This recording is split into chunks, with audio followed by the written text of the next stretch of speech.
What's up, everybody? It's your girl, ARIE. Welcome back to another Late Nights with ARIE. Welcome back to another podcast. I'm your host, ARIE Amore, the ARIE Amore, and I'm back.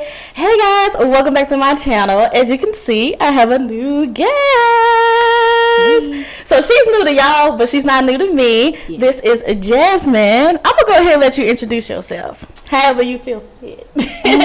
I'm just plain old Jasmine. And you're starting a YouTube too. Did you ever figure out your channel name? Girl. No, I'm still trying to figure out how to edit my video for Puerto Rico. Girl, that trip was forever ago, y'all. You know, it was about 2 months ago. I'm on the Dang, it's been 2 months already. Almost two. Dang, y'all had a ball. I was a little jealous. I'm not gonna lie. I had the best time of my life. It looked like it. It was the best trip I've ever taken. What did you take from that trip? Man, enjoy life. Honestly, life. It was a peaceful environment. The people, the food, everything was just beautiful. Gosh. Music, artwork. It's on my list of things to do. And then you have a group on Facebook where you kind of go in and you try to tell people, like, this is what's going on. Yes. If y'all want to be involved, come be involved. Yes. And I'll be so mad when I can't, because every time you list something, I can't never go. And I'll just be like, oh, I know we got to work on that. We have to work on that. We got to do something. I know we said we went to plan a trip with the kids. Yes. That's something we need to do. Like, absolutely. ASAP. They will love that. I'm trying to put something together for Christmas. Yes. I asked them, do you want to go on a trip? Or do you want gifts that you know? Even if it's just the cabins. Yeah. We can do games and stuff and everybody can just kind of sit around and bond. It's going to be cold. We can't go nowhere anyway around Christmas time. We might as well be somewhere else. Oh my God. But y'all, this is Jasmine. If you watch my family channel, then you already know whose mother this is, which is my stepson's mom.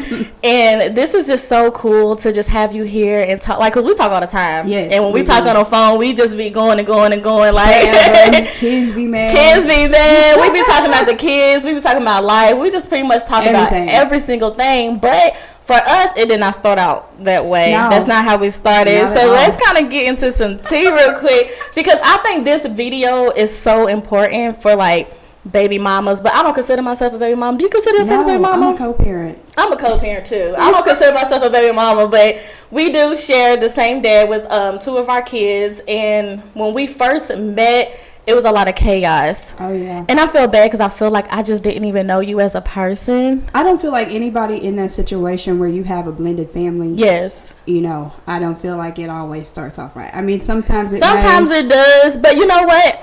I think it depends on the father. I think it depends the introduction. On, like, the amount of communication. Exactly. Amongst everybody. Yes. So that everybody understands boundaries and respect and things like that. If you don't start out the gate like that, it's just gonna make things make things worse. Yeah. And we definitely came out extremely clean. But like I said, it did not start that way. I think one of the issues that we had the most was we were not allowed to really communicate between the two without the other person being like, well, why y'all talking for? What y'all talking about? Because then it's like a puzzle. You start to put pieces together. Exactly. Without somebody putting something in your ear. Like, exactly. You get to know this person for yourself. Exactly. And I'm like, oh, well, she ain't even that bad. And what's funny is when we actually started talking, I was in a bad place, and you was just like, I didn't wish this on you, but I shared the same experience, and now everything just makes sense.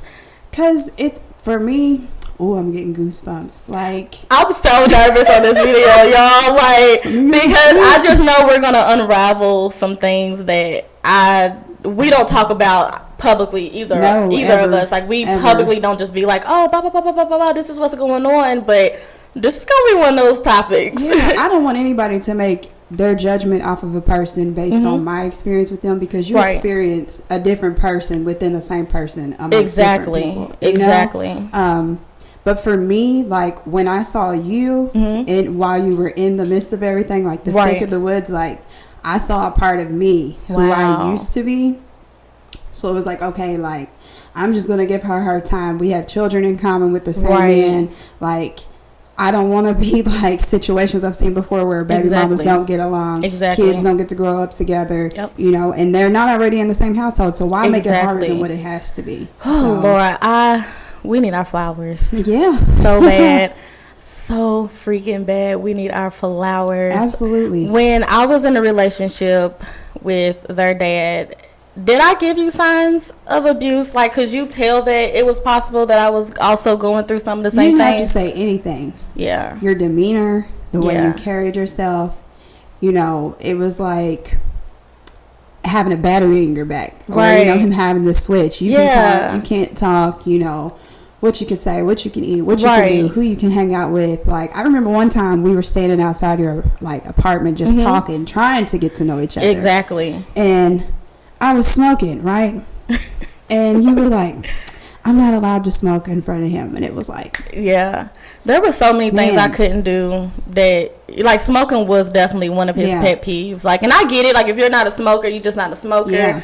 I understand. But the way that he would make me feel is just like, oh my God. Terrible person. Yeah, you're just like a terrible person. You're a terrible mom because you need to go step outside and smoke. Like, I would go outside and smoke in my car and try to spray myself down really good before I came in, brush my teeth and every single thing. And he was still calling to be like, I know you was outside smoking. Like, and I'm just like, I can't smoke. I'm like, Lord, it's either I'm going to smoke this black or I'm going to go smoke some crack. Because dealing with you, believe it wasn't even the kids. It was that one person in particular that really always just had me so on edge. It's like being in a bad work environment. Yes. You know, like, you know you ain't supposed to be there. Yep. But you gotta be there. But you gotta be there. Oh my gosh. It's hard to explain to people unless you've been in a situation like that. And we're talking about being in a domestic violence relationship, being with a narcissist, being with someone that is extremely controlling. He just so happened to be all of those and above, and probably some more. Yeah.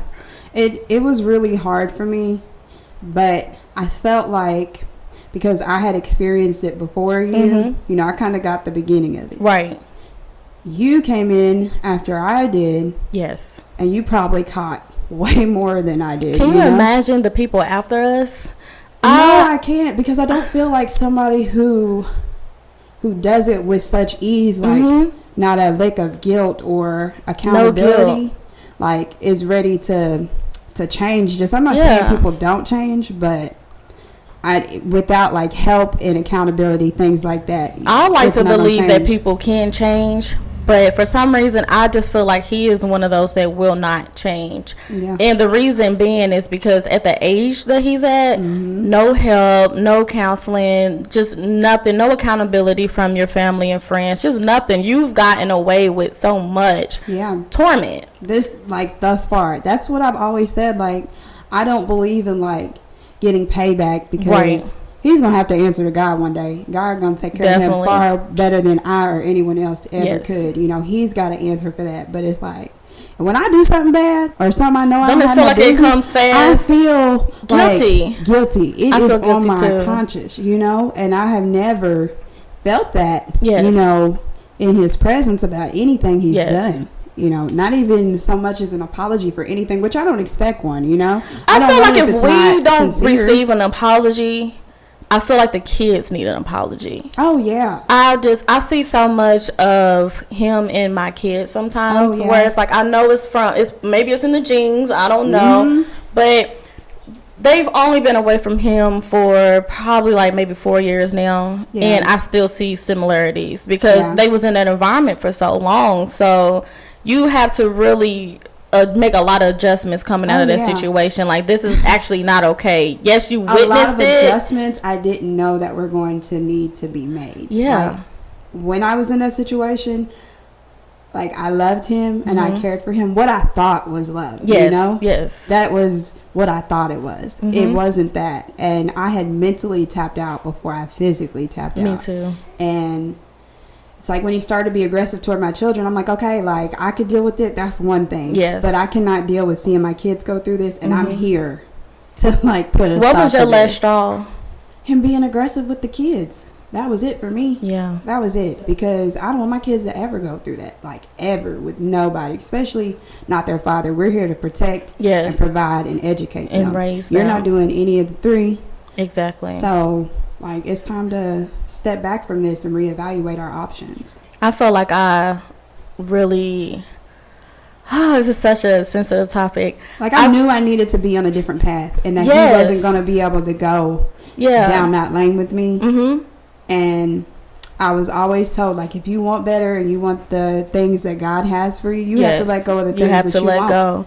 Letting go is extremely hard.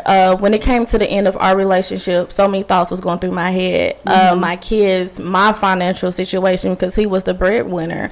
I was still in school when we split. And I didn't know, at that time, me and you did not have a relationship. Mm-hmm. So I was very scared to kind of approach you like, can I still be in your kid's life, even though he and I are splitting? But there was a time, because I don't remember if I contacted you first. I think I might have contacted you like, okay, we need to figure something out. Because I was like, I miss them. And I was very standoffish, I'm not going to lie, because there are situations where women leave. And then they still entertain that situation. Like, you don't know. Some people keep things to themselves. I didn't know. And at the time, I had just went through court with him. Yes. So in my mind, anyone attached to him, I didn't want anything to do with, unless they respected the boundaries that I had. Like, I still have communication with some of his family so that my children can have that relationship with them. And I have a personal relationship with, like, some of his family. I want to keep that. It's not their fault. Yes. You know what I'm saying? But I don't want to block my children off from any of their blessings, any of their relatives, anything like that. But him, that is a whole different It's a different ball game. When pertaining to the two of us, what made you realize that I was a good person to continue to be in their lives? Because that is such a big deal to me, and I love you so much for that. Like, you don't understand how much I appreciate that. Like, oh my God, I don't want to cry, but I was missing them like to my core, as though I gave birth to them. I was like, those are also my boys. And I've always said, I'm like, those are my kids too. I love them. Like, and it's really hard to have people that say they really love your kids, especially like step parent or just anybody that comes into your kids' lives. It's really hard to determine, did this person really love my kids, or are they just saying it?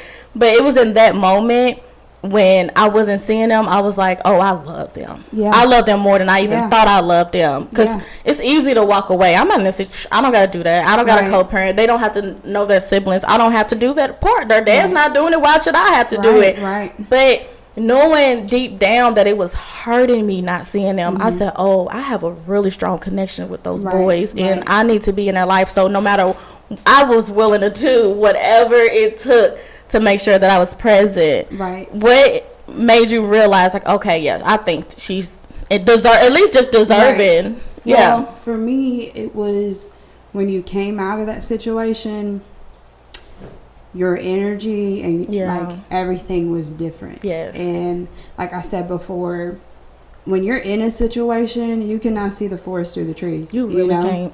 And then when you come out, you can see, what some other people were saying and things like that. And I feel like I said, something about you just like showed me an old version of me. Yeah. And I understood that because when you're with a person like that has so much power and control and everything over you, you make bad decisions. You make decisions that you wouldn't normally make, on your own. So I'm just like, I'm going to give her a chance. Like, I have 5 siblings. Yes. Spread amongst households. Yeah, I grew up in the same household with 2. And it's not all by your mom? No, all by the same dad. All of us have never been together in the same place ever in my 33 years of life. Wow. And for me, I think about that. I consider that because I don't ever want my kids to walk past their sister in a store and not speak to them. No. Because they don't even know who they are. You have love for each other. You have a relationship with each other. Like, I want that for my kids. So if I have to bite the bullet, and that's how I felt at first. Like, I'm going to let everything go, hash everything out so that our kids can have a relationship. Yes. But we bonded at the same time because I realized when my kids were over there, you were the one taking care of them. You were helping them with homework. You were doing this. You were doing that, So that was so hard on me. Oh my God. There was days where I would like cry. Like, and this was when he and I were still together. It was so hard because I felt so alone. Like, he would just go to work. I was like trying to pick them. I was like trying to make sure everybody had a relationship with everybody. And I'm like, I have 5 kids of my own, so I'm like doing homework with them. I'm trying to do homework with them. And at that time, I think Javon, y'all, he's behind here, y'all, today. He's here today. Javon was struggling with reading. I remember their dad being like, oh, we got to make sure he gets caught up on reading because she's not going to do it. And he played so many mind games with me where I felt like, dang, is she really just not? It make you be like, yeah, I'm like, is she really not doing that? Exactly. You know? So then I was like, well, I'm gonna make sure, you know, I don't mind helping him with reading and stuff. We can do it together. I think a few times we might have really sat down with him together as a couple and was like, oh, let's read this book together, and you know, covering up different words and stuff and making sure he's reading it and not just remembering, you know, the tunes of the story. And then before you knew it, it was just like my responsibility. Yeah. You know what I'm saying? He would come home from work and it's like, did he do this? Did he get his stuff done? I got to the point where I'm like, everything's already done. It's like a drill sergeant.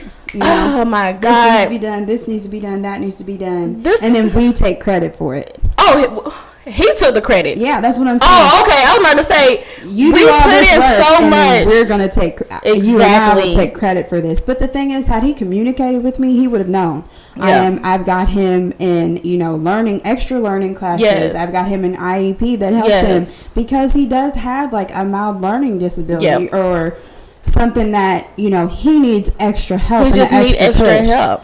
I went through all that to help him get there, and you know and what's crazy is Javon was nominated Student of the Quarter, in his last year and brought all his grades up. So I asked him, I said, how do you like an 8th grade? He was like, it is mine just the first week of school. He was like, oh my God. I don't know about him, but he's come so far in school, and it's been really nice to watch that process. I was behind in reading in, I think, elementary school. I always got pulled out of class to do this like extra class with one teacher and stuff. Like I knew he was struggling because, you know, just he needed that extra little Yes.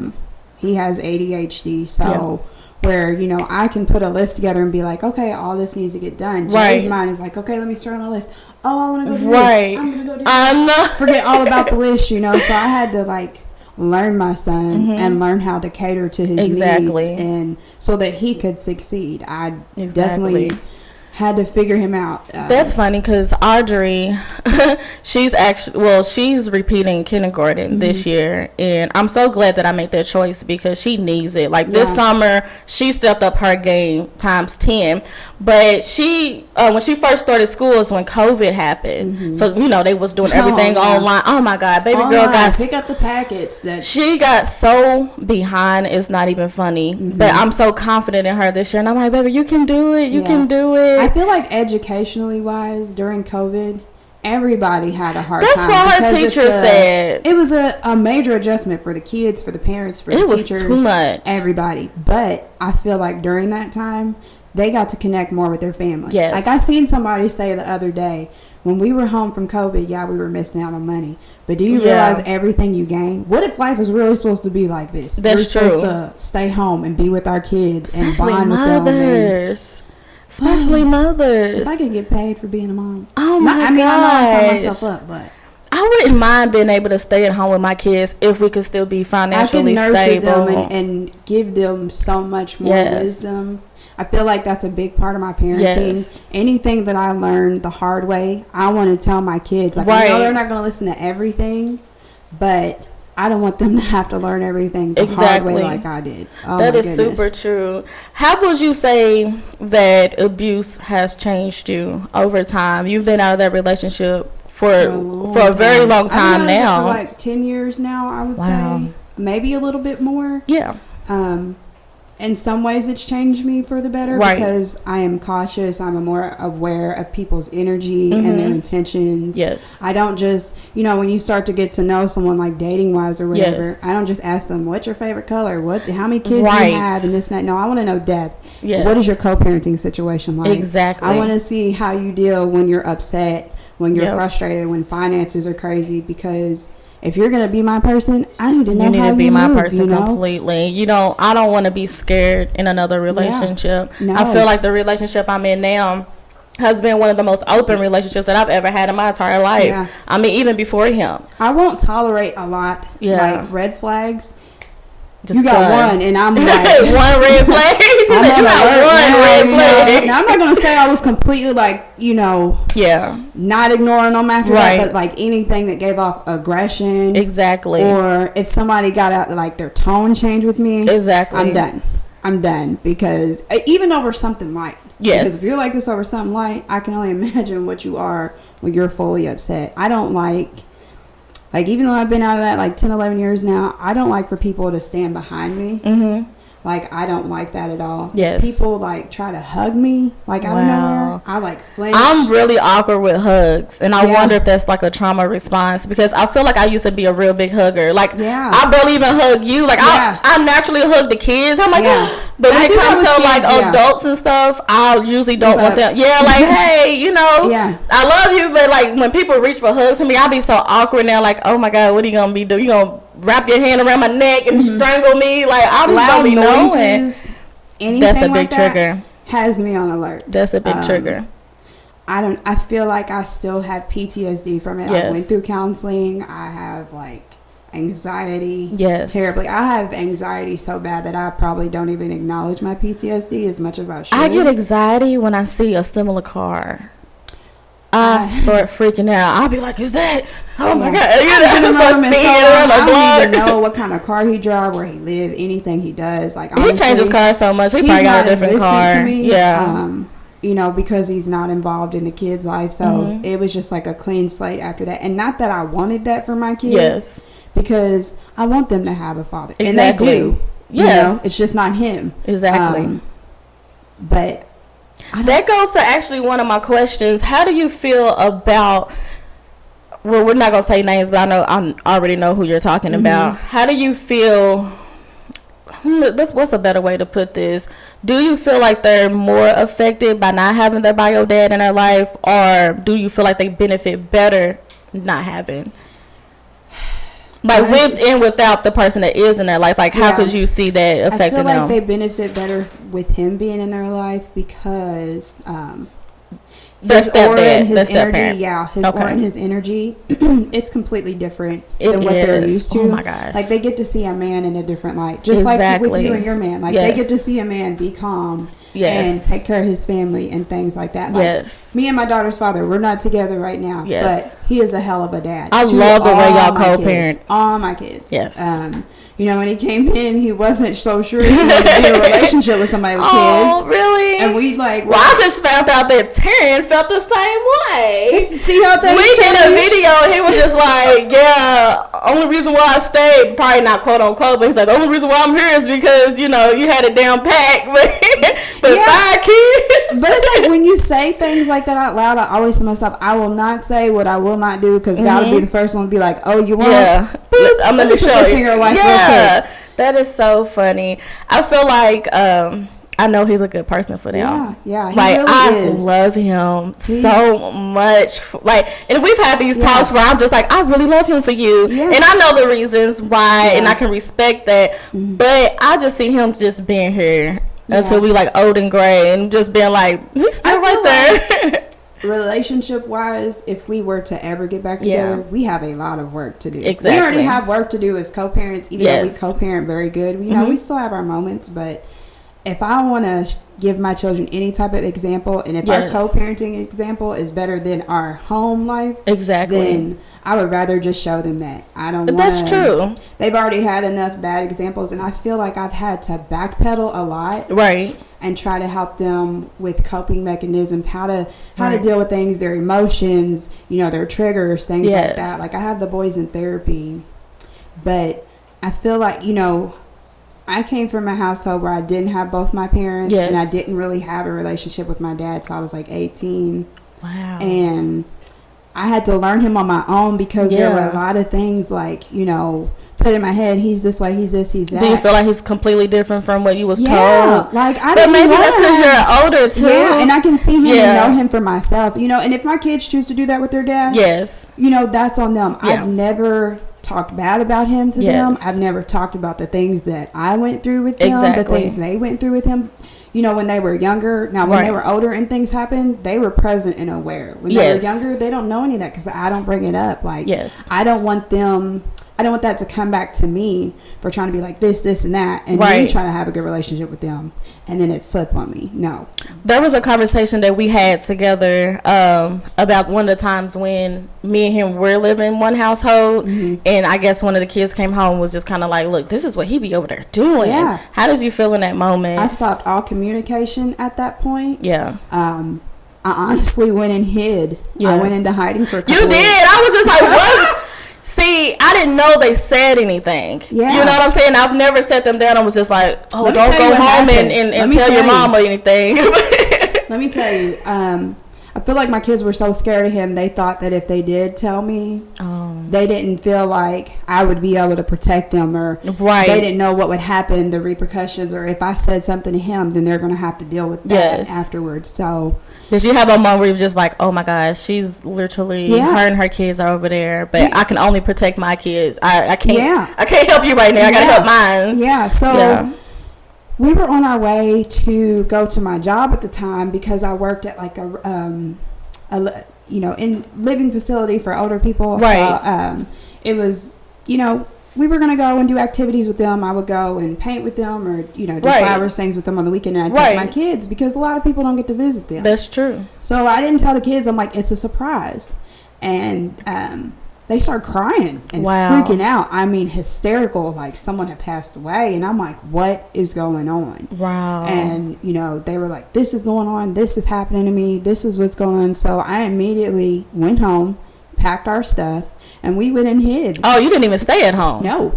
So we went and hid for a couple of weeks. And I was still getting texts and things like that. But he showed up to my home. He wasn't supposed to. Because when you are in court. We both was. Girl, my friend got videos of it. She sent me videos and pictures. But what's crazy is I seen y'all. Yeah, like, really? That, I seen y'all. But I knew he had come with the police, which was crazy to me because you have to give your address and your phone number to another party, your co-parent, when you're going through the court legally. So when he got that, it was like, no, I'm going to mess with her. Came to my house with the police. You're not supposed to be at my home.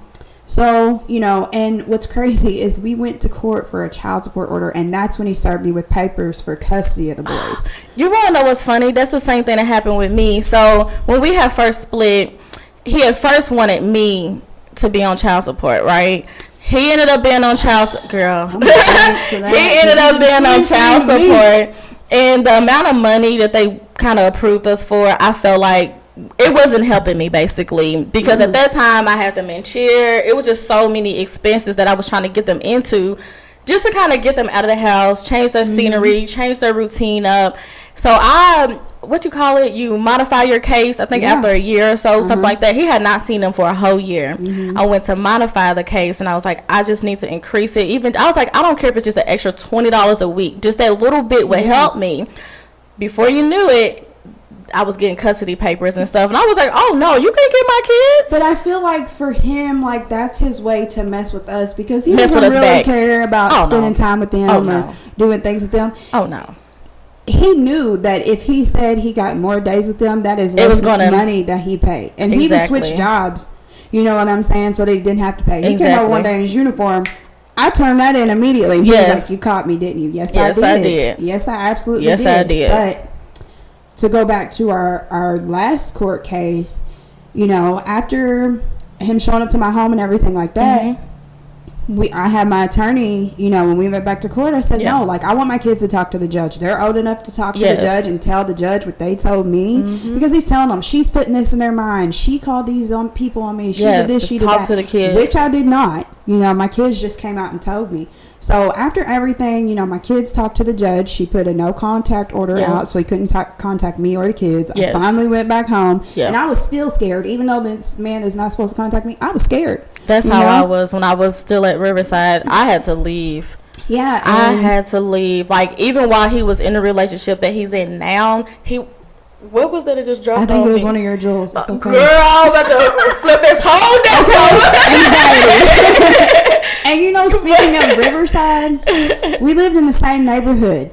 And barely seen him. I didn't know that you live in the same neighborhood as me. You know why? Wow. Because he had told me, like, I just got a house. All the kids have their own rooms. They have a piano to play, and they get lessons, and da-da-da.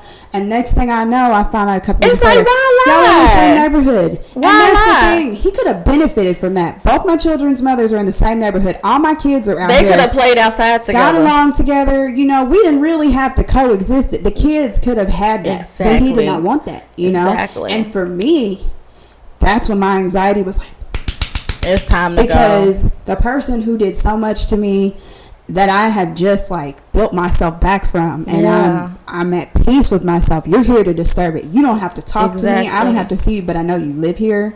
I know you could just try to come up in my door at nighttime if you wanted to. All these things are going through my mind, and I don't just think that about people, but somebody who's hurt me. Let me tell you, because I had no choice but to move. Mm-hmm. I was like, I got to get out of here. Yeah, that man will pull up to my house, protection order and all, child. Mm-hmm. Pull up to the house, kick the door down, open the window, climb through the window, and be in the house. Like, it was just so much that he would do and just be lurking. There was times I would see him circling the parking lot. I'll be looking out the window, and I can see his car, you know, beating his music, going through the parking lot. And I'm like, why are you here? Yeah. You're not even supposed to be here. And this is my take on it. I felt like he was coming to see if I was starting to have people come over. Mm-hmm. You know what I'm saying? You want to lurk in the shadows to see if I'm moving on and stuff. But you're in another relationship. You need to stay in that relationship. Yeah. And I remember I was getting so much backlash because, you know, when they began dating, because we was on the phone at this time, I'm like, oh, he's out of town with, you know, so-and-so. A lot of people was looking at me like, how can you not go and beat this girl up? Why are you not fighting for your relationship? Because it's somebody else's problem. I was like, y'all don't know what I'm going through?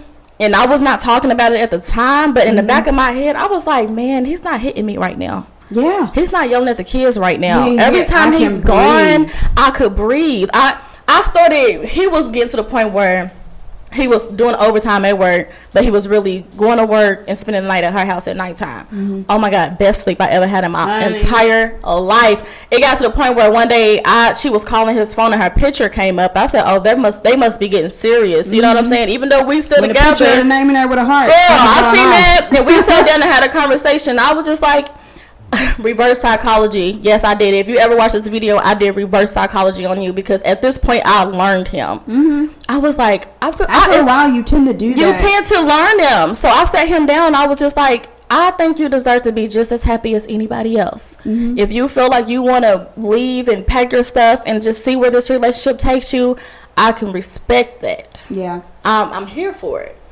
Girl, he packed his stuff and he was like, oh, okay, cool. When he left, I didn't contact him. I didn't call him. Everything was cool. I was happy. Probably a couple of weeks later, I remember coming home from school and everything in my apartment was gone.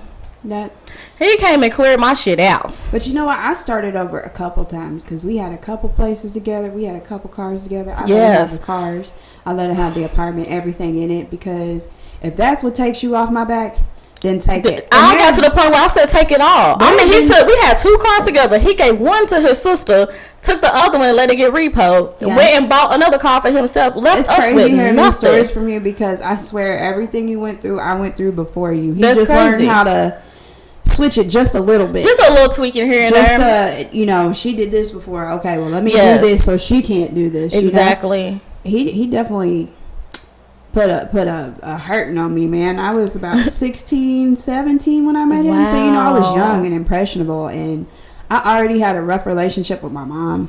So it was just easy. It was easy to transfer power from her to him. And I didn't see anything wrong with it because that's what I'm used to. My mom controls all this, my whole life, everything that I'm doing. Do you feel like men who, not just him, just men in particular who are very controlling, do you feel like they have a type?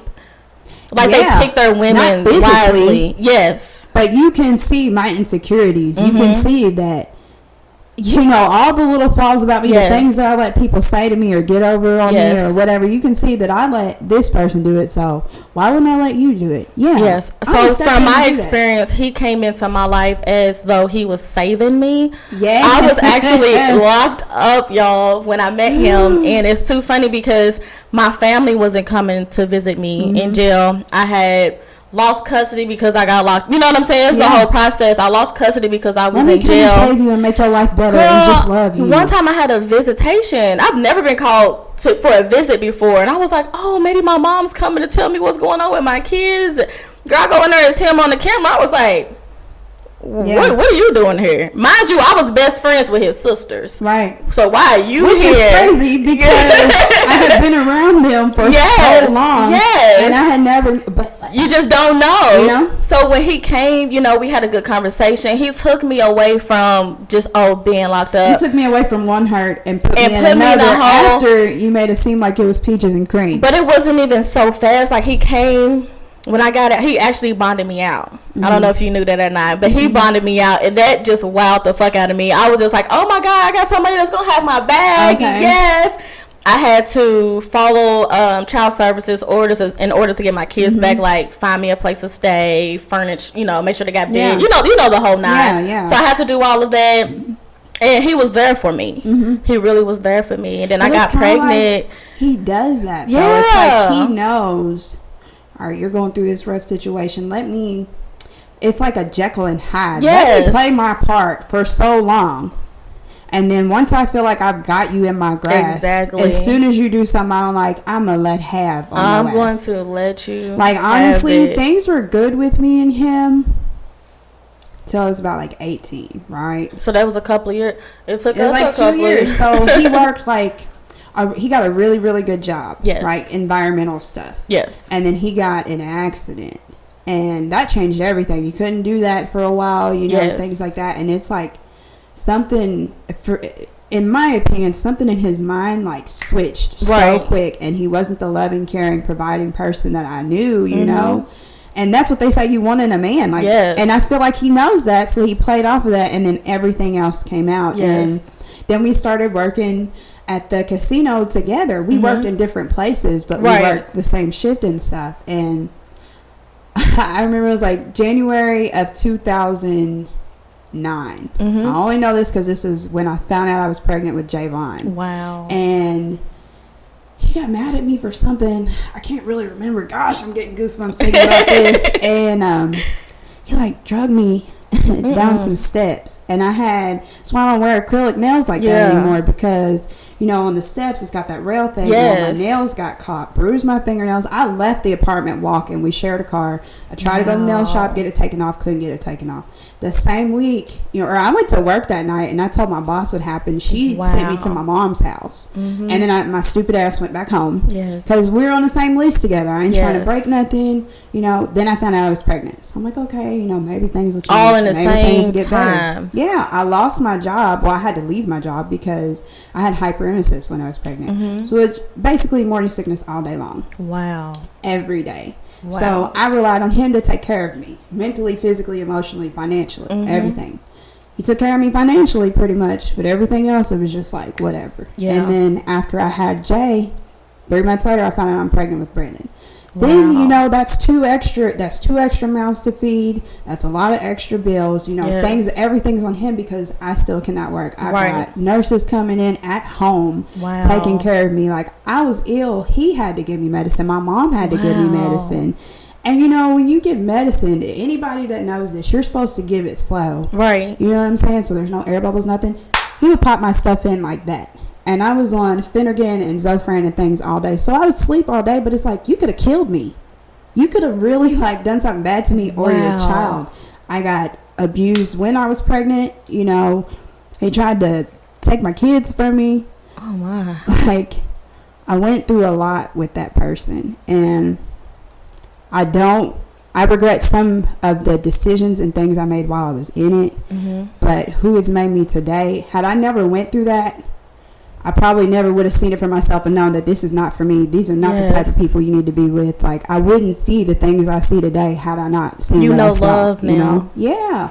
I remember. I know what it's not supposed to be. It's not supposed to be that. Yeah. And I remember when I finally got over just that hurt and that pain It was bad. Like your home is supposed to be a place of peace. But I just remember when I started finding myself and just getting back into just me, getting back into modeling, getting into writing books, and just that was the thing. Like after I left him, so many doors opened for me. So I knew, like, and we're not talking about I'm leaving and coming back. It was like when your heart says I'm not coming back, and your mind says I'm not coming back. Yeah. That's when you realize there's so much more out there. Yeah, there were people who weren't related to me, who knew him, who knew both of us, that would be like, you need to go out and do this. Yes. You need to go live your life. You're young. Yes. I had 2 kids by the age of 20, you know, so I was being a mom stuck in the house, isolation. Yes. I moved to Louisville with him, so I didn't have a car. I didn't have no way to see my family. Yes. He would take my phone, whatever. So once I got working, I got my phone, I got a car. You know, I started going out and hanging out with my girls. I started modeling. I started doing anything that I like to do. And you still hang out with your girls and your family. Oh my gosh, I love to see it. Like, just being on her social media alone will just make you feel alive. Like, you don't miss no joy. No joy. No. And I mean, life is hectic, but you gotta wake up finding something to be happy about every day. Because if you wake up looking for something to be mad about, you're going to be mad immediately. I swear. Like, and you're not supposed to go to sleep mad either. No. Like, just go ahead, get it off your chest. Like, oh my God. Yesterday was one of the first days I've gotten so mad in a very, very long time. Someone had basically triggered me. Someone outside of my house. And I don't even know the person, like, personally. But she just was like poking the bear. And I just walked into the house and I went in my bathroom. I just started throwing stuff. I was just like, I can't keep letting people walk all over me. Right. What is it about me that says beat me up, talk crazy to me, shoot me down? You know what I'm saying? Having to like just ball in so much. But then Taryn came into the bathroom. When I seen him, I instantly was like, I was snapping out of it. Let me snap out of it, because he's never seen me that mad. Exactly. He provides that for you. He brings me so much peace. He doesn't amp you up when you're angry. He like, doesn't. You should say this. And he bring you down. And I appreciate him so much, because I provided myself a safe place before him, but he also provided me a safe place. Like, to be able to have a man next to you where you just like, I want to break down, I want to cry. He just be like, well, let's just cry, get it out. And it's so important. And not having that before, as a woman, we want people to just make us feel safe.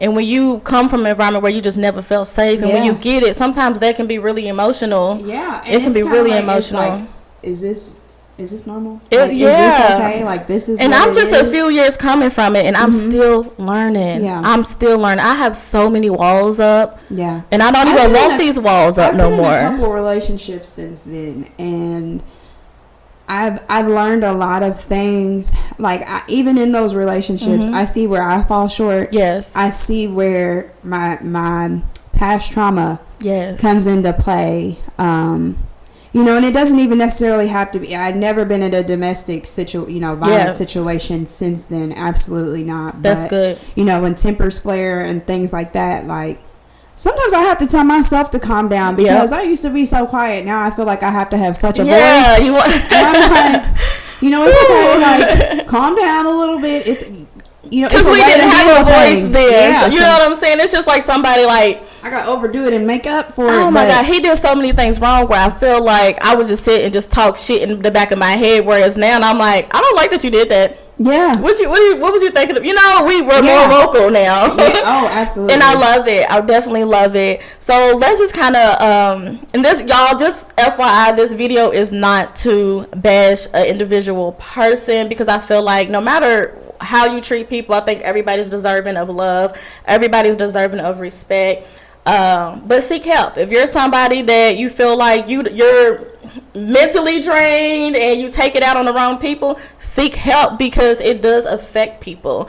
But I want to kind of dive into some advice for like mothers that's been in this situation that we've been in, because we've overcome we could have been dead. Yeah. He almost killed me in front of my kids times. And I just couldn't believe it. Like, one time he came in, he kicked the door down, grabbed me by my neck, stuffed me in my couch, literally in front of my kids, took out a pocket knife, the box cutter, and literally slashed me across my face. And my kids was literally sitting there like, yeah, oh my God. And when he ran out, I called the police and I ran to the bathroom and I tried to look at my face. And my daughter, Love, came into the bathroom, was like, should I give you water? I don't know what to do. Right. And I looked at them and I was like, we gotta get the fuck out of here. Yeah, for you don't. Because we're not even with him and he still comes over here and tortures us. I said, we gotta get the fuck out of here. He definitely, like, still tried to, like, do the mind manipulation and the physical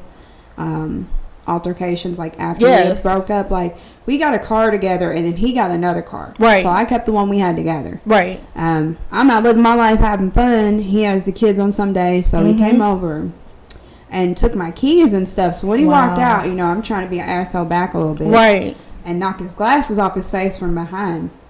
And he had my son in one hand, and he was like a baby still. He was about 1, and he choked me into a wall, like pushed me back across the room and choked me, right? Took me up off my feet. And I had seen something on TV that said, if you panic while you're being choked or anything, it makes it worse. So in my mind, I'm like, do not panic. But I could tell he's like, she's not panicking. She's not reacting. So punched him in his face. As soon as I did that, he dropped me, kicked me out. And I could see my son looking at me. Yeah. And he's like, you know, that for me, that was it. That was it. You know, along with him being aggressive with them, I couldn't do anything about him still seeing them because, you know, I had to have proof and things like that. It's a process. He left with my son after that. I had family come. I had the police come. They couldn't find him.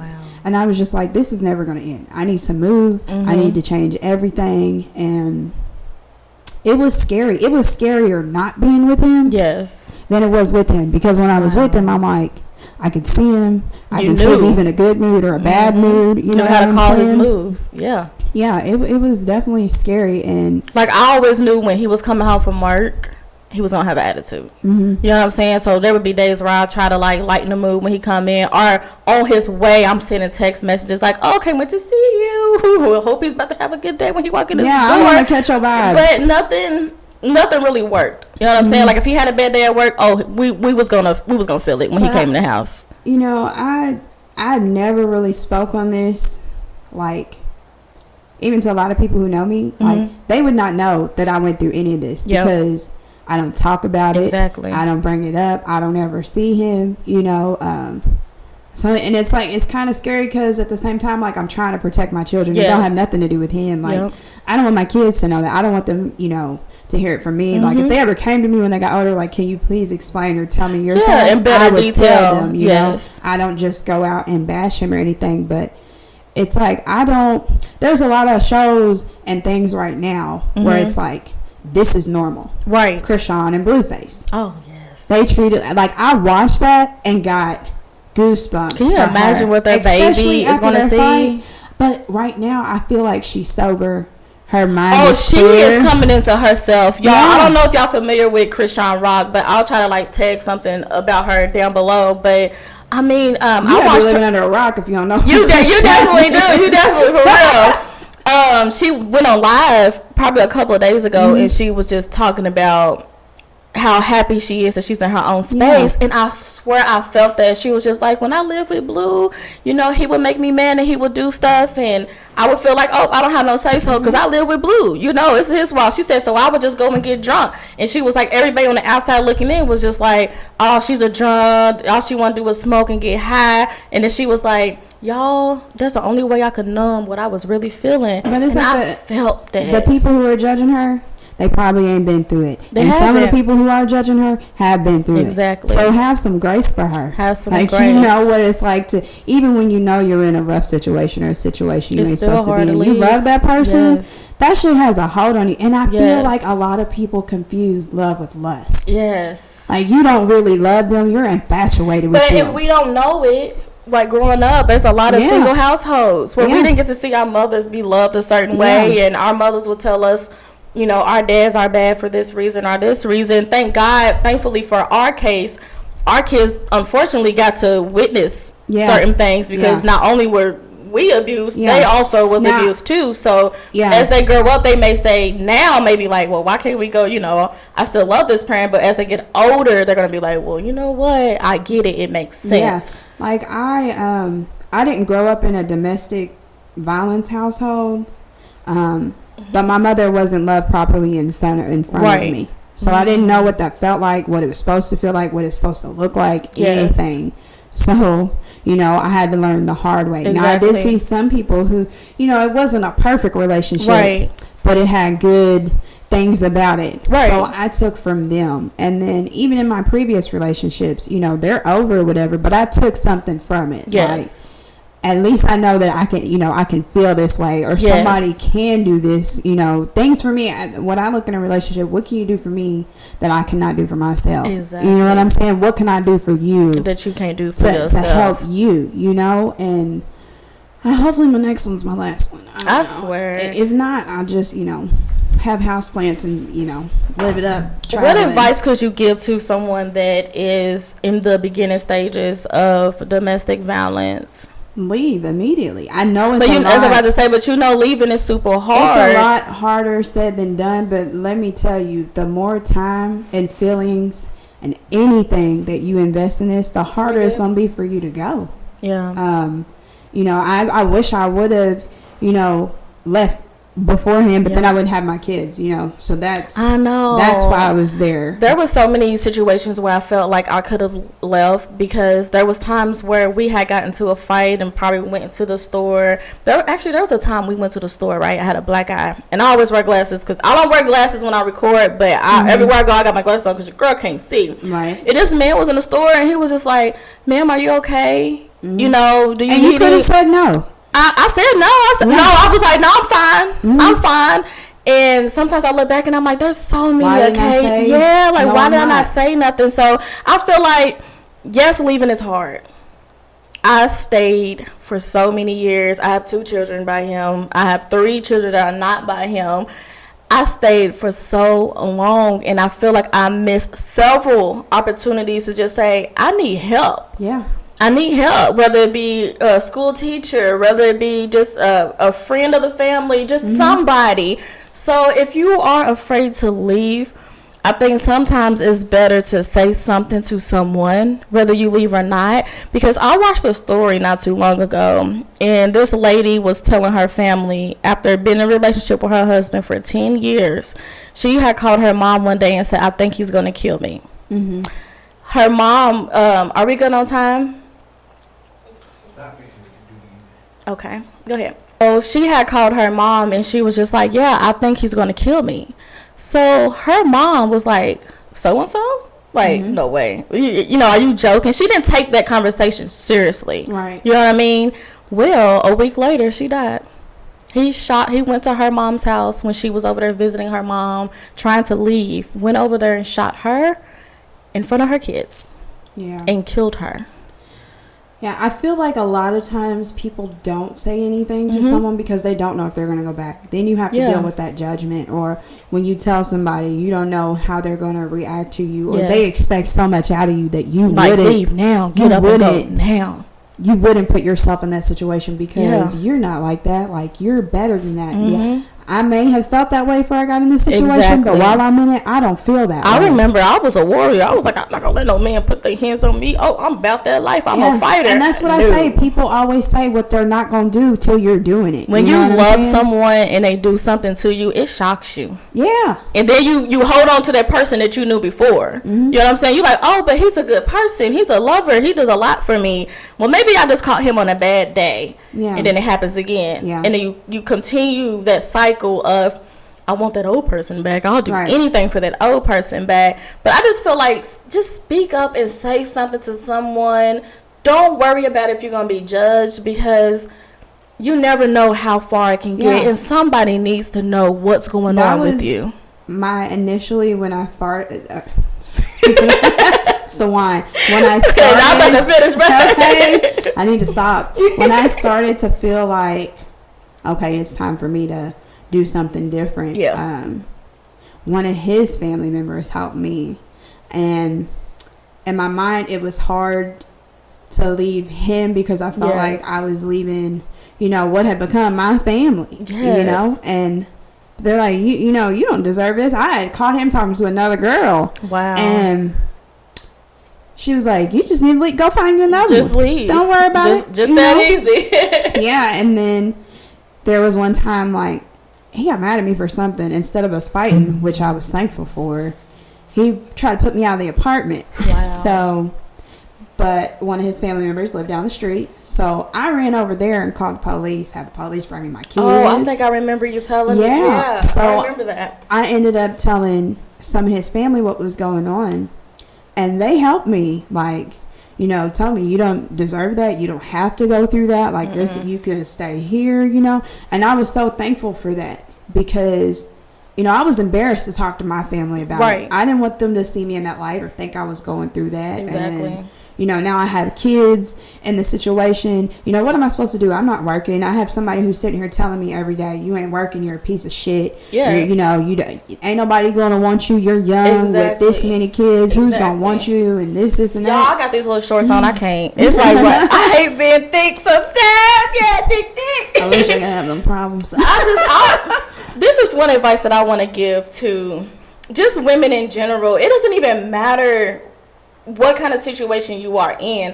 I find that a lot of women that are in domestic violence, controlling relationships, whatever the case may be, we all have so much in common. And that very one thing is we are so dependent on that person. So if more women, and I'm not saying be independent to the point where it's like you don't need no man, but be somewhat independent, have a job, have a savings, have some type of income, have your own routine that does not depend on. So when you need to go, you can go. Because I think that was one of my most difficult, that was what was hard for me the most, was like, okay, I was in school and he had the money. I was just like, damn, I can't leave because I'm in school and he got the money. You know what I'm saying? Yes, he was paying the car note, even though I don't think it was right for him to take the cars from me and just leave me hanging, because I still have your kids. I still need to care for them. I still need to transport them to school. I still need to get to school so I can continue my career to take care of them. But I also made that mistake of allowing him to do so much for me. I got comfortable. I got way too comfortable. Like, you want a man who's reliable, who's going to provide and protect for you. And then when we get it, what looks like reliability, we're like, oh, I'm good. Like, protect me and provide for me and be my person. But don't, if you feel like you got to control, or you want me to be this type of person, you want to change everything about me, change a couple things about me that can help me elevate. When you want to change everything, that's a problem. That is controlling. That is definitely not trying to help me do better. You want me to be who you thought I could be in your mind. You love me for who you think I could be or who I should be, not who I am. How can you determine if you're around the right people? I feel like, honestly, friends and family. I'm a Pisces, and I just don't know if it's like that for everybody, but I am huge on energy. Like, is your energy good, or is it fucked up every time you So do you like more people that's just alive, willing to have fun, or just like mentally, or do you prefer people to already be mentally secure before coming around you? I mean, honestly, I don't know that I'm 100% myself. So, like, I don't know. You know, I feel like you can learn from people even if they're not completely whole. Exactly. You know, so I like people who are laid back. I like people who are, you know, alive and a little spicy. Yes. I like different kinds of people. I like people who are motivated. Yes. Like, just, I don't want to drag you to go and do something good. Like, motivate me. I can motivate you. Absolutely. I feed off of energy as well. I'm huge off energy. I'm huge off, like, how people are about. Yes. Do you have a place of peace? Exactly. Like, are you at peace with yourself? Exactly. Because then I feel like if you're not, that's where all the chaos comes. That's where the chaos comes. And everything like that. Like, I got enough chaos in my own life. Exactly. You know. Not that I don't want to like help my friends, but when yours or anybody, when yours is super overwhelming. Yes. That adds like. It adds weight to you, and it's a trigger. Like, for me, like, if my sister's going through something, like, sometimes my sister will call me, and I love my sister. I'm going to be here for her through thick and thin. Absolutely. But sometimes she'll call me, and I'll be like, oh, my God, this reminds me of when I was in this situation. I don't want to have to relive any of those moments through you. Yeah. You know what I'm saying? Yeah. So I try to make sure that the people also know, like, in that time frame, I don't feel like it's just that for you. Like, I feel like you know what you felt like in that space, you know, and how even if somebody said something, it was going to take you to do putting that push, like, okay, exactly, I've got to do this. Like, I had to learn that not to be so judgmental to anyone that comes to me with relationship issues. I'm kind of just more of a listener now, because at that time I wish I had somebody to just listen to me. And I'm not saying that I didn't have anyone, but I didn't give anyone a chance to show me that I had someone to talk to. So when people come to me, I'm always just like, if you need to come to the house, just come to the house and talk. But it be draining. Yeah, I feel like it drains some people me. are gonna be judgmental, or if they weren't gonna be judgmental, like more so for me, I was gonna be embarrassed. Like that's what it is. It's different to go through something and then for me to sit here and tell you I've been through this, I've been through that, and then you're like, damn, like, why would I allow myself to go through that? Why did I go through that? That was the biggest question. When I sit and think about things I went through at 20, 18, 19, 20 years old, I'm like, what the fuck was I thinking? Like, my first relationship was when I was 16, and that was with my son's dad. And he was the first person to show me that anybody can do anything to you. I mean, it was really bad. Yeah. My last relationship was the worst relationship that I've ever had. But having kids young, not having the right people around me, I started to accept the way that men was coming into my life and treating me like, oh, I deserve this. This is normal. It became normal because, like, my bio dad was not in my life. Yeah. But when he would come around, I watched him and my mama fight. So that was normal to me. My dad's like a peaceful, calm person, and I feel like had I been around that, he might have been a little rah-rah when he was younger, but everybody was. Yeah. But it's like when I see him with his wife and stuff like that, like, I feel like had I seen that more as a young girl, I definitely would have went a different route, And do you feel like your mama controlled that relationship that you had, that you could have had? Yeah, in a way. I feel like her and him situation, I don't really know a lot of that.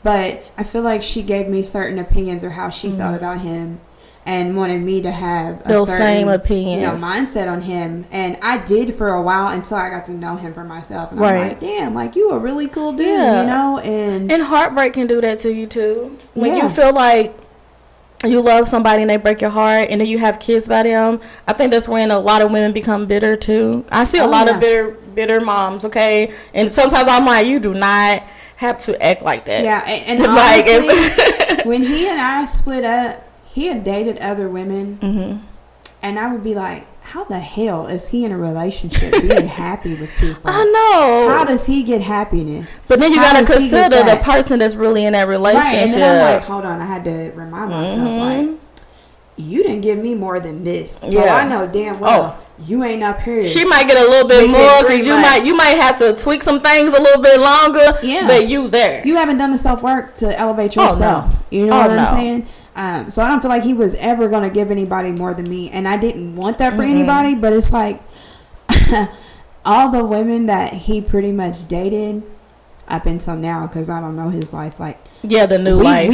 We like trauma bonded. I've talked to the women he's dated to in between me and you know what I'm saying, and I learned their stories, and I'm like, damn, I'm over here you know, wishing I could have this situation, and this wondering why I didn't get that person.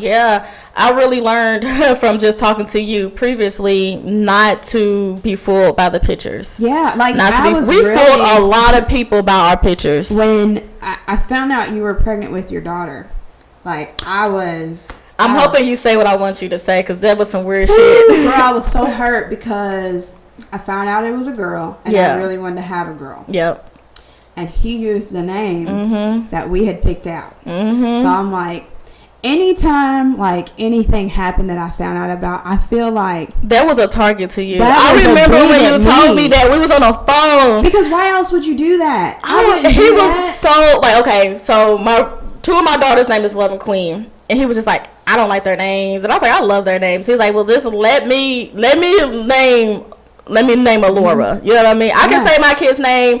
I own the rights to my kids' names, so I can say their names on my videos, okay? But so he named my daughter Alora, and I was like, oh my god, this girl! I thought that name was so pretty, and it was gonna be Alora Love. That's what's crazy. Wow. So he's a piece of shit. That's crazy. I felt like it was a dig at me for sure, and I'm it had to be. He's in a relationship. He's having a daughter. He's getting married. All these things he's telling me to make to make me bitter, to make me upset, to make me the baby mama that everybody stereotypes. You know what I'm saying? But I had to learn, I don't know that situation. I'm not going to sit here and say this is what I want. I'm surprised you didn't write me girl, let me tell you something about that name. I thought about it for the longest time, and I'm just what? I feel like keep this in the chamber. How you and I, but no matter who wrote each other first, if we would have wrote each other under the table, oh my God, so much would have got unfolded. Yeah, I so feel like much. He wanted us to have a perception of each other, so that we was never bad. did this. That was bad because I had such a horrible perspective of you. I always look at you like the good baby mama. He has a type, you know what I'm saying? So if you're constantly dating the same type, and you have children by them, you're not going to want them to be around each other because they're going to get along. Exactly. They are the same type. Like that one time we were trying to smoke outside, we went to go get one of the kids' bikes, and he was blowing up my phone. He was we was down the street. Her phone, my phone. From the time we got in the car, to walk, y'all.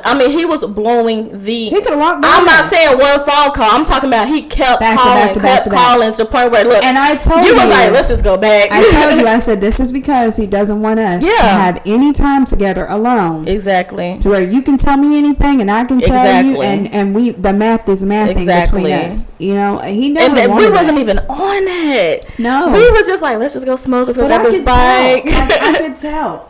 As much as I didn't want to believe it, and I never wanted that for any woman after me. Ever. I would never wish that on my worst enemy, because that is something you truly have to build yourself back up from. Like I said, I can't. I don't like people standing behind me. I get mad at my son for doing that. I swear. And it's I'm not trying to get upset at you, but you have to. Please don't stand. It gives me anxiety for somebody to come up and try and hug me quick. Yes. It makes me nervous, or just be pop out on me. Yes. My heart gets to racing, and I'm still healing from that. If I go, when we went to court recently, and the judge was asking me questions, I ain't thought about that stuff really. I appreciate you so freaking much for that. I just know that was hard for you to do. But you know what? Honestly, I felt like that was the least I could do, because had I not, when he and I went to court, said. Because this is what it is. He said he would sign his rights over as long as he didn't have to pay child support. And everything I was going through, the child support didn't mean a damn thing to me, for my children's safety and stuff. But I feel like had I went through with that, all the shit he's done would have caught up to him. They would have had to do interviews. They would have had to investigate this, and that.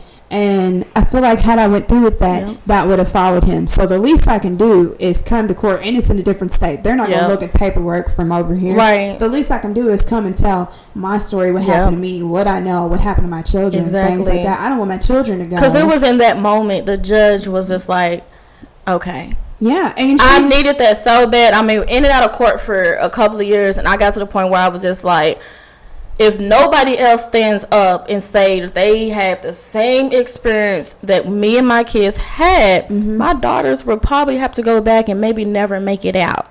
I was so scared, and I seen it on the judge's face. I could see it when you told your story. The times that I told my story, she kept her demeanor. She was stern. She was not showing. I kept leaving court calling Taryn. I don't think she hears me. I don't think she hears me. But that day when she was listening to us, her eyes was watering. And she was just I'm sorry. Yeah, she was I'm sorry you ever went through that. And, it brought up a lot of emotions and things for me that day, because I really don't sit and say it out loud or talk to people about it on a regular basis. I might have a dream or something every now and then, and I'll call my daughter's father. Because even if we're not together, he can calm me down and reassure me. I'm okay. Everything's going to be okay. You're not a part of that situation anymore. Oh, He's don't not cry, Jess. Okay. Man, that's what we've gone through for us to be able to just sit down and, oh my God, just to It's just like I'm trying to get it out without like bawling. But for us to sit down and we do this all the time. This is not new to us. Mm-hmm. Oh my God, I'm so appreciative of our relationship because we don't have to do this. No, we don't have to sit. We not don't a lot even. of We women don't who have the same, co-parent on the other side can't even sit and have a conversation. Man, we and came I want to so change that narrative. I know a lot of women. Far, and I don't want to say that our relationship is trauma bond. I don't feel that for us. I feel like we really have love for each other. Like I feel like I genuinely love you. I genuinely love your kids. My kids, and you don't have to. I don't. You don't get to choose your village. You get to choose your village. You don't get to choose your family, but your village are people who love you, who want better for you. You know what I'm saying? And you're a part of mine. You're a part of my kids. Yes.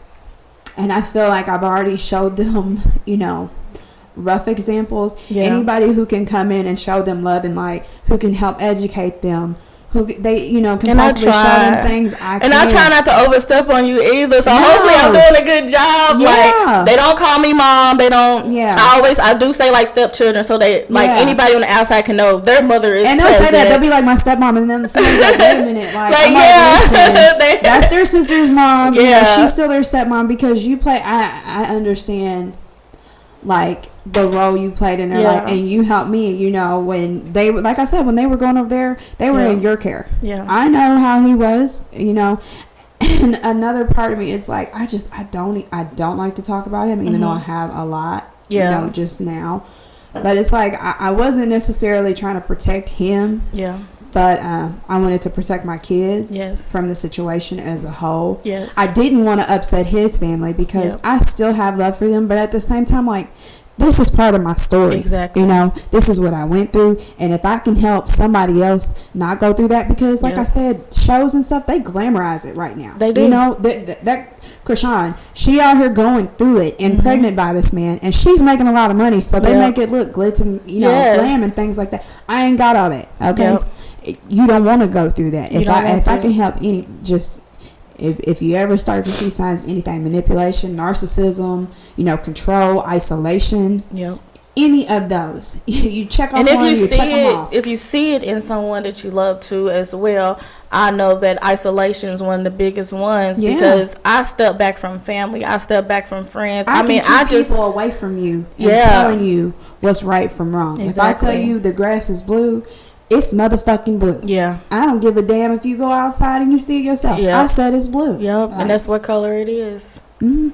It was, man. I just really appreciate just having you in my life because I don't think I would have made it out. I mean, I made it out, but mentally, I don't think you know how much mentally you helped pull me through. Like, just being able, like, you was just like, just call me, girl. If you need to talk, just call me. Like our first conversation, after court and everything, because I'm like, okay, I'm away from him and I'm free now. My kids are free now. They are safe now. And I'm like, I knew in my mind, like, it was your turn. Yeah. And I hate to say it that way, but I knew. Like, it transfers. It did. And you was like, don't give up. It was times I was just like, I'm going to just give up. I cannot keep going through this. I can't keep going to court. I can't keep saying the same story. In that situation, I probably would have given up, a long time ago. But you kept me going. Yeah, you kept me going. There was one time we went to court. You remember I called you and I was throwing up on the side. And you was like, calm down. Just tell me. I couldn't get it out. I literally just opened my car door and started throwing up. And I was just like, the sight of him makes me sick. It makes me sick. I was nervous today. We went to court together. Yeah. And I went to give a statement. Yep. I was nervous that day thinking that he was going to be there. I hadn't seen him, hadn't bothered him, but the fact that I was going to go and say anything that wasn't in favor of him, I'm like, oh man, is he going to try to come back, and start messing havoc with you in my life or my kid's life, you know what I'm saying? Like, he could say or do whatever to me, but it for me, it's about protecting my kids. Exactly. I don't want them to have that example. That was in my mind when I was leaving him. I don't want them to think this is normal. I don't want them to hit on nobody. Exactly. I don't want them to think this is that. And you're raising boys. Yeah. And like, I go back and I look at pictures of my sons, and especially my middle child. He has a lot of characteristics like him. Yeah. He has a lot of triggers. and my son went through a lot. Yes, he did. And I looked at old pictures of him last week, and he was like such a happy kid. He was so happy, smiling all the time. And after he went through what he went through with him, like, you could tell the difference in his demeanor, the way he has relationships with people, how shut off he is, how angry he gets, easily. So I feel like I have to help him out of that, because I put him in that situation. I picked his father for him, so I take accountability for a part of that. But I try to show him more positive, influences and positive men, in his life, because I don't want him to think like that's just the way. I get it, some he things, knows. When I talk to him, like when you tell me that he's doing him, I can't wait till he comes to the house, because he'll walk in and he be ready for all the love I give, and I'll be like, if your mom got a problem with you, I got a problem with you. Now come here, and I will let the kids go on, because I never get on him in front of all the kids, because I know how he is. Like, I feel like with the other one, so we're not targeting one individual, I could just be like, hey, stop. Come on now. Yeah. And he'd be like, okay, cool, brother. Like, people's around. He won't get in his feelings. But let me tell you. Yeah. This is what happened. Exactly. And ABC, XYZ. I'm like, bro. Yep. You get in trouble for back talking and the way you react. Exactly. And when I had spoke with him last, I think on the last incident we had, I was just like, I just see so much of a lover in him. But I'm just like, do you not know how amazing you are? I feel like he has a point to prove right now. Yes, and like my kids' personalities, they're the same sign. They're both Libras, but they're different though. Yeah, I mean night and freaking day. Oh my god, my oldest, ice and fire. Man, my oldest, he's cool, calm, collected, very chill, laid back. Yep. Let's hoop and shoot the shit. My middle child, don't talk to me. I don't want nobody at my birthday party. Like, when he kicked her out of the house, he said. Yeah, and he's not that they in the car arguing down the hall. Baby, remember we was cracking up. They in the backseat bickering and girl, I'll let them argue. Y'all brothers go ahead and argue. I don't care. Escalate, But we couldn't help but laugh when he hollowed. Oh, sorry. He said, "You ain't allowed at my house no more. I'm gonna tell my mama too. You can't come over no more." And he said, "Well, you on your way to my house right now. You can't come either." I said, "Hey, now if you think I'm about to turn around and drop my boy out back to his mama, you got another thing coming." I said, "Now y'all can get it out." I said, "But when we get to the house, it's done." Yeah, girl, it's like from your house to my house. It's a bit of a whole time. Arguing, whole ride. Me and Taryn in the front car, we just cracking up, laughing. We walked into the house, had one last conversation with them. I was like, "Are y'all done? Did it? Are y'all done?" So I was just like, "Are y'all done?" So they looked at each other and started laughing. So what I usually do when they bicker, I let them bicker and bicker and bicker and bicker and bicker until they don't even know what they're bickering for. Because they don't get loud with each other. They're just like, "Oh, no, you know what I'm saying?" They don't really get like that. But at the end of that conversation, I was like, "So what happened again?" They both looked at me and was like, They was like, "I don't even know, to be honest." And then B was like, You know what I really appreciate though? Like, they treat Arion like he is their brother. Oh, yes. Like, yes. Only... a couple of our kids are actually related, but you can't tell them that. You can't tell. You cannot tell them that. You can't tell them kids nothing. They don't do that's my half sibling. That's when he comes over, they'll be like, "Oh, well, my friends, who is this?" "Oh, this is my brother." It's my brother, girl. His brother, yes. They don't ask no questions. Each other so freaking much, and we got to give praise to ourselves because we did that. Yes. Yes. We did that. We made sure that our kids came together. I mean, they can go to your house. They can come to my house. We be texting. They don't know this, but we be talking dog crap about them. Like, when they do stuff, I'll be like, it don't matter which one of my kids did. I'll be like, guess what this person just did? Tell you what this man did. I'm telling you. And I just love the relationship that we all have collectively. Yeah. It's just so much love. I appreciate that because, there's some times where I'm like, my daughter... Yeah, I know that if, God willing, anything ever happened to me, I know she's fine. Oh, definitely. Her dad and his family are going to take good care of her. Definitely. And then I'm like, I have the boys. Like, I have my will and everything set up so that if anything happens to them, you know, my person who's in charge of it knows what I want to happen with my kids, who I want them to maintain relationships with, things like that. That's good. You know, I always tell my kids, like, you know, I want you all to be your own person. I want you to make better decisions than me, and I want you to have a good life. I'm not going to be here forever. So there are some things I'm going to have to teach you and show you, and you may not like it, but I'm still going to show it to you. I'm not going to be here forever. You got to figure it out. You have a village of people that love you. That loves you. You know, and that want you to do good. You're going to, you know, that's what I had to tell B, because, like, he was just like, I just feel like I always get in trouble the most. And I was like, now you know I love you, right? He was like, like, trying to get a smart ass. And I was like, no, you know I love you, right? And he was like, yes. I said, so if I agree against you, you know I'm coming. You know I'm dead ass. And I always tell people, and I tell my son, I tell him, I'm like, bro, I love you. And I love your siblings just the same. I just have to love you all in a different way. I cater to your needs differently. I understand your wants. Like, your personalities are different. The things that you do are different. So, definitely. Yeah, you get in trouble. I don't know if you know this or not, but him and Alora, oh my God. Girl, him and Zara. You think you ain't seen? Yeah, you ain't seen that yet. I done seen with her more than I seen Zari in action now. Yeah, but you know she's still smaller, so maybe in a couple of years, you know, she don't think she's a girl. No, she got 2 brothers. Like, she want to be one of the guys. You can't tell Alora nothing. Yeah. So I give all of my kids the space to just say how you feel, but don't come to me like I'm one of your friends. Now, if you want to have a conversation with me or tell me I'm doing something wrong, okay, cool. I'm doing something wrong. When we're upset or something's going on and I'm upset about something, he's upset. Okay, I'm going to tell you this. We're going to go take a break for 20 minutes. Sometimes you have to, girl. And then we're going to come back to this one. I can talk to you calmly. You can talk to me calmly, so that, you know, you can receive this information and I can receive I don't know if it's going to get any worse, because with Alora Bush, I'll be like, you go in your room for a second. Girl, she'll be like, because I still got more stuff to say. I'll be like, oh, I got today. You gotta say it to Jesus. And she's getting into this phase where she wants to stomp through the floors like she's a teenager already. So I'll be like, I have to tell myself a lot. She is a miniature version of me. I am trying to do better, so she can do better, because I ain't gonna make it.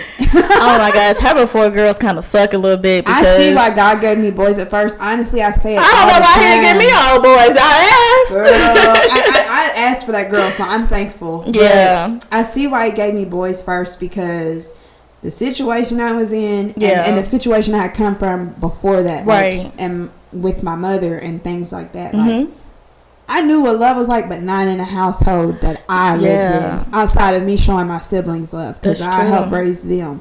So, like, when my first son came along, it was like, okay, I see why God gave me a boy. Your boys are mama's boys. They love you through and through. They want to be loved. They want to be nurtured. They give you love. Like, I've had my son wipe tears off my face. Oh, man. You know? And it's like, this is what love is. I needed to see that. I needed to be shown that. Even most of it was nonverbal, you know, and I'm thankful for it, because that helped me get through. I've had a different experience having a boy, because Ariane's more, if he see me down and out, he's there. But the day in and day out, he's kind of like, oh, I don't know, maybe it's a teenage stage that he's going through. I don't know, but for the past couple of years, he's going through that phase where it's like he want to be by himself, whereas like the girls are just always just, they give me hugs every day. They don't miss a beat. But Ariane only hugs me when he see that something's wrong. He'll come and be like, you okay? You want something? He'll slide a quick little hug and be like, well, all right, let me know if you need something. I'm like, that's his love language for me.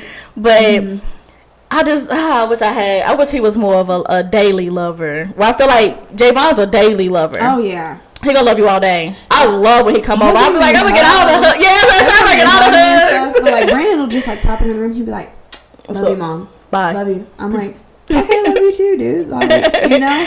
But it'd be like with the deep voice though. Not the hey mom. It'd be like, hey. He called me yesterday with his friend, and they're the same age, or his cousin. They're the same age. Yeah. And, like, his cousin's voice has changed. And I'm like, what? Who's that with you? You know? Who's that? He said, oh, no. I'm getting off his phone. I'm like, I'm not ready for that. Wow. I'm like, they're about to be 13 and 14. Wow. I'm not ready.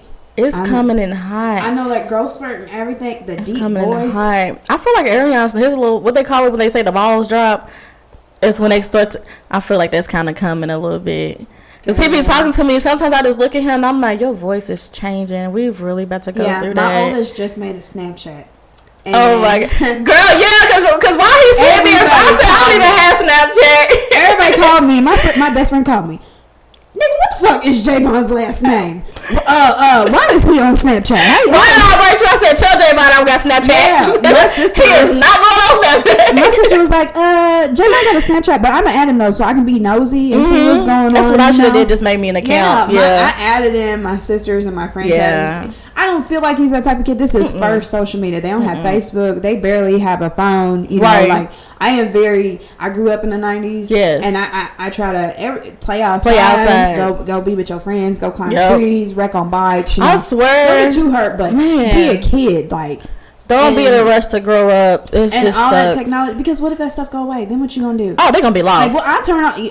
And instead of like, because of the situation they've been in before, I try not to like give them ass whoopings all the time or spankings. Like, you know, we'll do other things. They'll clean the house top to bottom, baseboards, everything. Oh, that's the best punishment because at the end of it, the house is clean. No company, no electronics, no nothing. I'm to the point where I'll turn the Wi-Fi off for a day. We'll all suffer up in here. Oh yeah. Okay, I'm not gonna.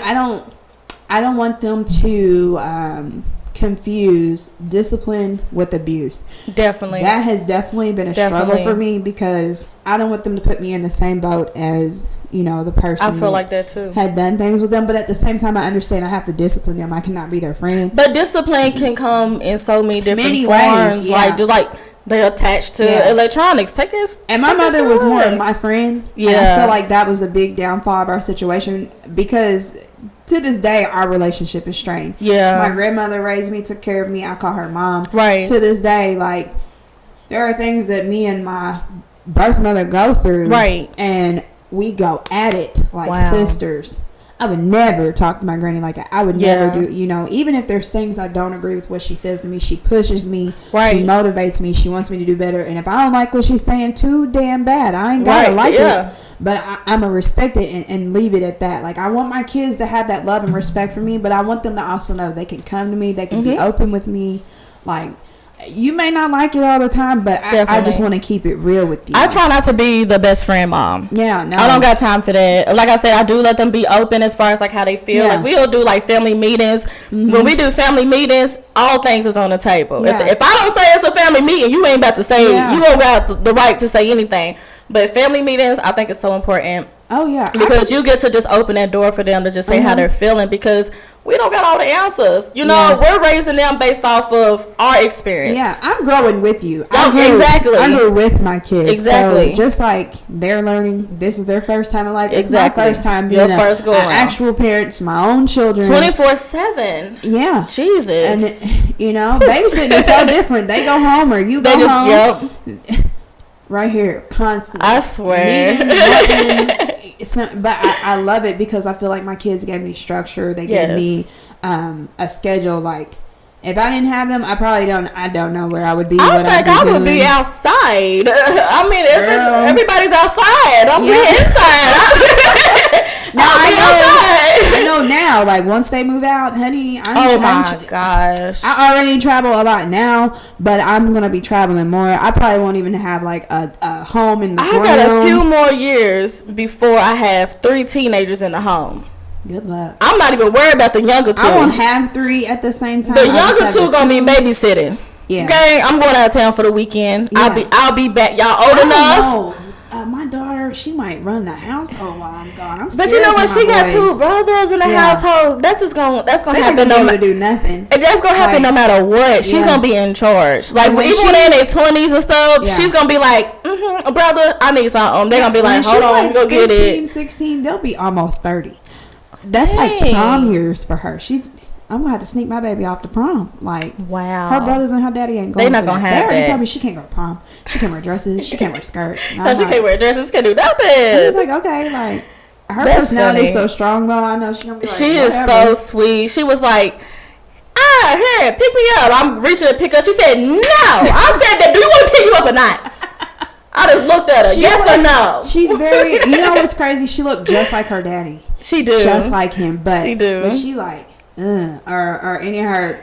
She's a Sour Patch Kid. Like all that facial. She changes quick, y'all, too. Like, she'll go from being real sweet, and within a second, she's like, what you say to me, girl? That's her favorite. What you say? And she was really nice to the girls. Like, my daughter, she was really nice to them. Now, and I was first, she was kind of like, who are they? What are they? Yeah. And then your daughter, she was like, oh, I'm painting nails. She's like, you paint my nails? Yeah. Okay. She said, oh, you my best friend. Yeah. I'm like, you got to use her with nail painting. I love it. I absolutely love it. So, before we start wrapping up this video, I'm going to get some advice. What advice would you give to your younger self?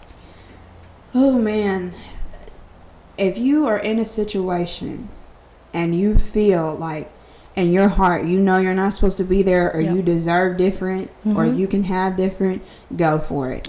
Anything that doesn't suit you or it's not for you, it don't help build you up, leave it alone. That goes for, you know, your relationships, your family, your friendships. Because I mean, I went through a lot of rough, you know, friendships as well. And you know, I don't feel like toxic relationships just come from your partner. It comes from family. It comes from your friends, because they know your triggers. They know your likes and dislikes, things like that. I feel like boundaries are huge. If you don't set boundaries for yourself, how can you expect anybody else to respect them?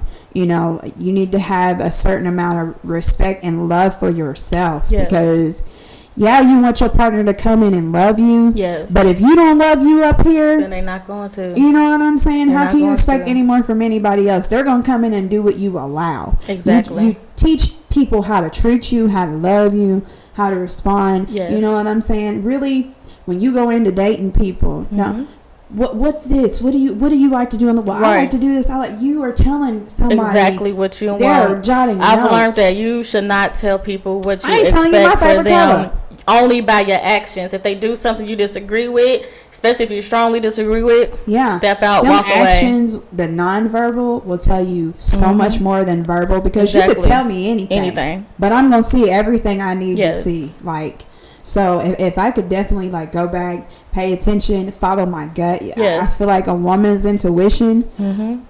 I would feel sick on some days and not know why, and then later on, boom, you're like, there we go. I'm like, damn, there we go. Is why I wasn't fit like. I swear, if I could give some advice to my younger self, it would be to stand up and be strong. I feel like I had a lot of weak moments in my life, not just in my last relationship. That's just something that her and I share in common.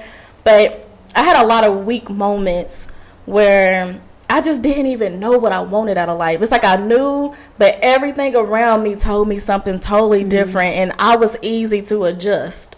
You know, don't adjust to everything. Don't adjust to your environment at all. You're supposed to always want more and always want better for yourself. So, like, if you live in the projects, dream bigger. If you are already out of the projects and you live in an apartment, dream bigger. It's time for a house. If you already have a house and you realize your house don't have the accommodations that you need, dream bigger for a bigger house. Like, always, travel. Know yourself, know your worth.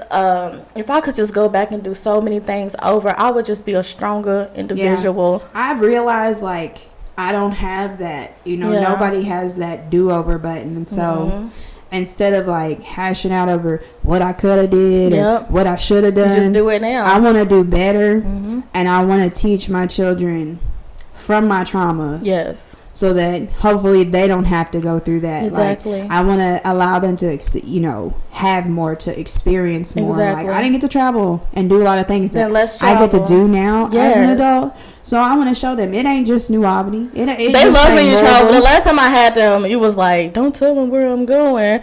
And then I was over here being so secretive, and I was just like, whenever your mom get done, you know, doing what she's doing. And I think Jay was like, oh, yeah, she's out of town. I looked. New Orleans. I said, did she tell you that? I said, hold on, I could have sworn she told me it was a secret. I'm over here trying to be so secretive. Like, So I like to do like a couple things with them here, like just take them places. Yes. And then I always make time for myself. That is another thing. Definitely. I need a reset. I feel like everybody needs that at least once a year. I try to take my kids somewhere, do something with them a couple times. And then turn around and do something for yourself. Because right before you left, and this is every time you go on vacation, you're always telling me like, well, I got to go do something with the boys first. Yeah. You know what I'm saying? Before. You'll do it literally leading up. And while I'm gone, like I'll leave money and stuff for them to be able to do stuff. So they ain't worried about me. They having a good time. They're not tripping. I want them to live and branch out. I want them to make more money. Yes.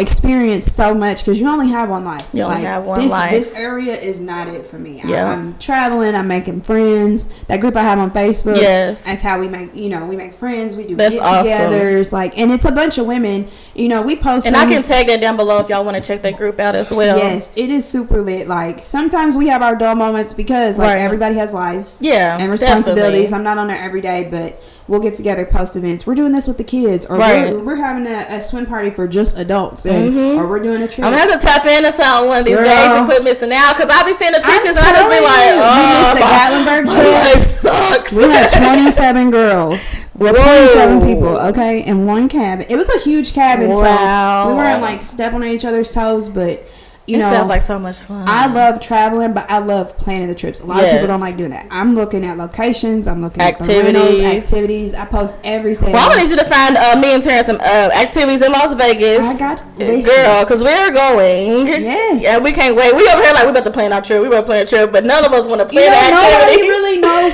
how much time and research and things it takes. But I just be over for hours just writing down stuff. Well, I'm gonna send you a list of things we want to do, and then maybe you can just find them, send us a link so we can just. And I'm frugal. You know what I'm saying? Yeah. I like to travel, but I'm gonna spend some money, but I ain't gonna do. Not trying to spend too much. I'm not trying to exceed my. My limit and my be out there calling out. Can somebody send me some money so I can make it back home? I'm gonna make sure everybody make it back home. But I like for people to go and have a good time, good vibes. I feel like that's just your gift.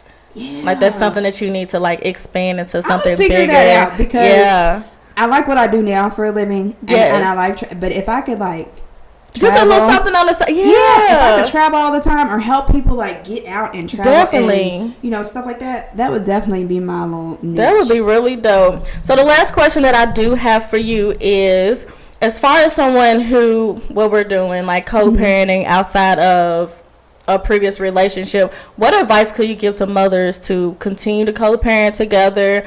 What could you tell them that would bring them together if they're not? I feel like women...